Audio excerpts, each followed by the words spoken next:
এখন বাজে 10টা 54 মিনিট, অর্থাৎ আমরা যখন এখান থেকে যাই 10টা 39 বাজছিল তখন। সেই হিসাবে বলা যায় খুবই অল্প সময়ের মধ্যে কিন্তু আমরা এই প্রান্ত থেকে অর্থাৎ রামপুরা প্রান্ত থেকে অপর প্রান্ত অর্থাৎ গুলশানের যেই পুলিশ প্লাজা অংশ রয়েছে সেখানে পৌঁছে গিয়েছিলাম এবং সেখান থেকে এখানে চলে আসতে পেরেছি। এবার আমরা যাব বাসে এবং সেই চক্রাকার বাসে আসলে এই পুরো রাউন্ডটা কমপ্লিট করতে কত সময় লাগে সেটা এবার দেখব।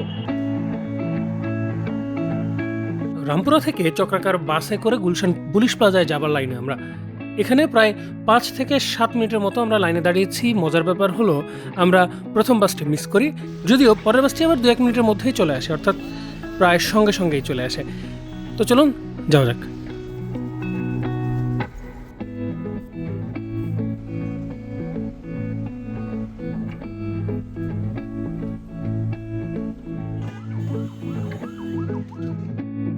এগারোটা 25 আমরা 2 মিনিট হলো এখানে নেমেছি, অর্থাৎ এই যে রামপুরার অংশে।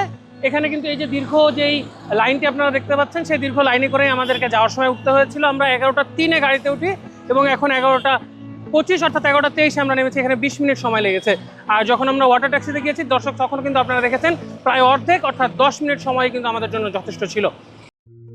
প্রায় 400 বছরের পুরনো শহর ঢাকা, চারদিকে নদী পরিবেষ্টিত এমন একটি শহর পৃথিবীতে বিরল।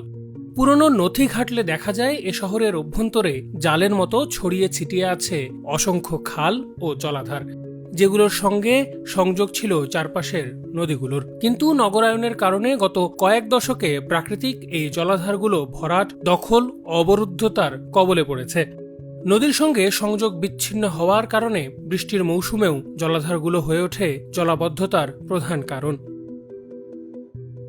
এর মধ্যে কয়েক বছরের কাজের কাজ যেটা হয়েছে সেটা হচ্ছে হাতিরঝিল দখলমুক্তকরণ। দখলমুক্তির পর হাতিরঝিল প্রকল্প বাস্তবায়নের মধ্য দিয়ে রামপুরা, বাড্ডা, গুলশানের সঙ্গে কারওয়ানবাজার ও মগবাজারের জলপথ সংযোগ শহরের যোগাযোগ ব্যবস্থাকে কিছুটা আরামদায়ক করেছে। কিন্তু অন্যান্য জলধারাগুলো এখনও অবরুদ্ধতা, দখল ও দূষণের কবলেই রয়ে গেছে। ফলে জলাবদ্ধতার সবচেয়ে বড় কারণ এখনও বিদ্যমান। নগরবিদরা বলছেন বারবার উদ্যোগ নিয়েও জলাধারগুলো মুক্ত করতে না পারা একটা ব্যর্থতা। এটি করতে পারলে খাল ও জলাধারগুলোর মধ্যে আন্তঃসংযোগ সৃষ্টির মাধ্যমে পুরো নগরে জলপথ ভিত্তিক যোগাযোগ ব্যবস্থা গড়ে তোলা সম্ভব হতো। খণ্ডিতভাবে খাল উদ্ধার করে পরিষ্কার করলে ওটাকে রক্ষণাবেক্ষণ করা যায় না। ও খণ্ডিত থাকার কারণে ওই যে জলের ধারা নদী পর্যন্ত নিয়ে এসে নদীকে নিয়ে ফেলতে পারে না। পুরো নেটওয়ার্কটা নদী পর্যন্ত বিস্তৃত করে পারস্পরিক সংযোগে নেটওয়ার্ক হিসেবে এটাকে প্রতিষ্ঠিত করা, যতক্ষণ পর্যন্ত বর্জ্য ব্যবস্থাপনা নিশ্চিত করে এটাকে প্রতিরোধ করা না যাবে ততক্ষণ এটা বাঁচানো যাবে না। এর বাইরেও অভিযোগ রয়েছে বিপুল অর্থ ব্যয়ে বারবার খাল খনন করা হলেও সুষ্ঠু তদারকির অভাবে তা পুনরায় চলে যায় প্রভাবশালীদের দখলে, যে তালিকায় আছে খোদ রাষ্ট্রীয় বাহিনীর নামও। মিডিয়ার ভেতরে একটা চ্যানেল হয়ে ওই চ্যানেলটা আমাদের জীবন্ত ছিল তখন। আমরা যখন 1996 সালে এইটাকে পুনরুদ্ধারের জন্য প্রস্তাবও রেখেছি, শপিং সেন্টারটা ওই খালটা যেন না হয়, ওই প্রকল্পটা না হয় সেজন্য বানানো হয়েছে। মিডিয়ার এটা বানানো যাতে কোনোদিন আমরা খালের স্বপ্ন দেখতেও না পারি। আর এ কারণেই এত আয়োজনের পরও সামান্য বৃষ্টিতেই ডুবতে হয় রাজধানীবাসীকে। আছে স্থানীয় সরকার মন্ত্রণালয়, সিটি কর্পোরেশন, ঢাকা ওয়াসা ও রাজুকের মতো সংস্থাগুলোর চরম সমন্বয়হীনতাও। এ ব্যাপারে যোগাযোগ বিশেষজ্ঞ ডক্টর মোহাম্মদ হাদিউজ্জামান বলেন, ঢাকাকে বাঁচাতে হলে কারো প্রতি দয়া দেখানোর সুযোগ নেই। খালগুলি আসলে এটা তো আসলে সরকারের খাস জায়গা। এটা যেভাবে আসলে বেদখলে চলে গেছে, রাজনৈতিক শক্তি বলি আর অন্য কোনো শক্তির কথাই বলি না কেন, সেখানে সরকারকে আসলে অসহায় বা দুর্বলতা প্রকাশ করার সুযোগ নাই। এটাকে পুনরুদ্ধার করতে হবে, পুনর্জীবিত করতে হবে। এখানে চ্যালেঞ্জ থাকলেও আসলে এখানে নতি স্বীকার করার কোনো সুযোগ নাই, কাকে তোয়াজ করার কোনো বিষয় আমি দেখছি না। সরকারকে এটা পুনরুদ্ধার করতেই হবে। আমি যদি বলি আমি এই মুহূর্তে বেগুনবাড়ি খালের উপর দাঁড়িয়ে আছি, আপনারা কি বিশ্বাস করবেন? নিশ্চয়ই না। কেন এই কথা বলছি জানেন? 1980-র দশকেও ঠিক এখানটা দিয়েই বেগুনবাড়ি খাল বয়ে চলেছিল, যেই খাল এখন কালভার্ট হয়ে গেছে, কেননা এই বক্স কালভার্টের উপরেই এই পান্থপথ সড়ক পুরোটা দাঁড়িয়ে আছে। 2025 সালে প্রকাশিত ব্লু গ্রিন সিস্টেমস জার্নালে একটি গবেষণায় উঠে এসেছে পান্থপথের এই আয়তকার কালভার্টগুলো পানির স্বাভাবিক প্রবাহের জন্য একেবারেই অনুপযোগী। যার প্রমাণ মেলে 2021 সালে যখন শুধু এই কালভার্টগুলোর নিচ থেকে প্রায় 74 টন কঠিন বর্জ্য উদ্ধার করা হয়, যা গেল বছরগুলোতে গিয়ে ঠেকেছে 2 লক্ষ টনে। পান্থপথের 18টা ঢাকনা খুলছিলাম আমরা, যেটা একদম থকথকে ময়লা, ওর মধ্যে মানুষ দাঁড় করায় ফেলা যায়। এখন তারা বলছে 2 লক্ষ টন ময়লা সরিয়েছে। সিটি কর্পোরেশন গত বছর দাবি করলো আজকের মিটিংয়ে, হাতের ঝিলের প্রকল্পের মিটিংয়ে। আমি জিজ্ঞেস করলাম 2 লক্ষ টন? না, 2 লক্ষ টন গত 1.5-2 বছরে তারা পরিষ্কার করেছে। তার মানে ওটা একটা ময়লার ভাগাড়ি পরিণত হলো। উন্নত বিশ্ব যখন চাপা পড়া খালগুলোকে পুনরুদ্ধার করে শহর বাঁচাচ্ছিল, বাংলাদেশ তখন হেঁটেছে উল্টো পথে। 1980-র দশকের শেষ দিকে এই পান্থপথের খালের উপর দিয়ে বক্স কালভার্ট নির্মাণ করা হয়। পরে 2016 সালের 15 জুন একনেকে ঢাকার খালগুলো থেকে বক্স কালভার্ট তুলে দেওয়ার সিদ্ধান্ত হয়। খালের আগের রূপ ফিরিয়ে আনতে ঢাকা ওয়াসা, রাজুক ও সিটি কর্পোরেশনকে নির্দেশনা দেওয়া হলেও প্রায় 10 বছর কেটে গেছে, এর কোনো অগ্রগতি নেই। এ ব্যাপারে রাজুক ও ঢাকা ওয়াসার সঙ্গে যোগাযোগ করা হলে তারা এই ব্যবস্থাপনা সিটি কর্পোরেশনে হস্তান্তরের কথা জানায়। আর ঢাকা দক্ষিণ সিটির খাল পুনরুদ্ধার প্রকল্পের পরিচালক শফিউল্লাহ আমাদের জানান, বক্স কালভার্ট উন্মুক্ত করার ব্যাপারে কোনো নির্দেশনা তারা পাননি।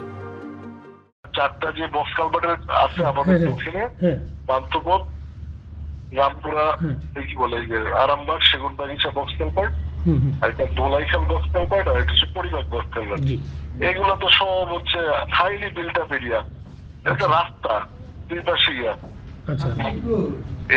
এটা উন্মুক্ত করে দেওয়ার জন্য তাহলে পুরো ঢাকা সিটি